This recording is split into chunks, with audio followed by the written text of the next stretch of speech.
பகவான் ஓஷோ சொல்றாரு, கடவுள் அவதாரங்கள் பிராமண வகுப்பில் பிறப்பதில்லைன்றாரு.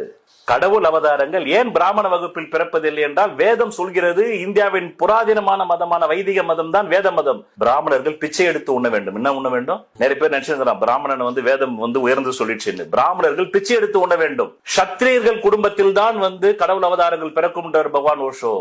அந்த சத்திரிய கிரகம் தான் அங்காரகன். அங்காரகனுக்கு என்ன ஸ்லோகம் தெரியுமா? நான் சொன்ன நீங்க மிரண்டுடுவீங்க. வசன நல் தைரியத்தோன் மன்னவர் சபை தனில் வார்த்தை புஜ பல பராக்கிரமங்கள் போர்தனில் வெற்றி ஆண்மை நிசமுடன் அவரவர்க்கு நீல் நிலம் அளித்திடும் குஜமகன் குறைகள் போற்றி.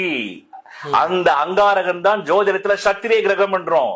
ராமன் சத்திரிய வம்சத்தில் பிறந்தவன், கண்ணன் சத்திரிய வம்சத்தில் பிறந்தவன், பிராமண வம்சத்தில் பிறந்தவன் அல்ல. ஏன்னா தைரியமா அவன் தான் சத்தியத்தை சொல்லுவான். பிராமணன் தைரியமா சொல்ல மாட்டான், பயந்துக்கிடுவான். இப்ப நான் இவ்வளவு சத்தியத்தை தைரியமா தானே சொன்னேன். காரணம் நான் சத்திரிய கிரகமான அங்காரனுடைய லக்னத்தை கொண்ட மேஷ லக்னம்.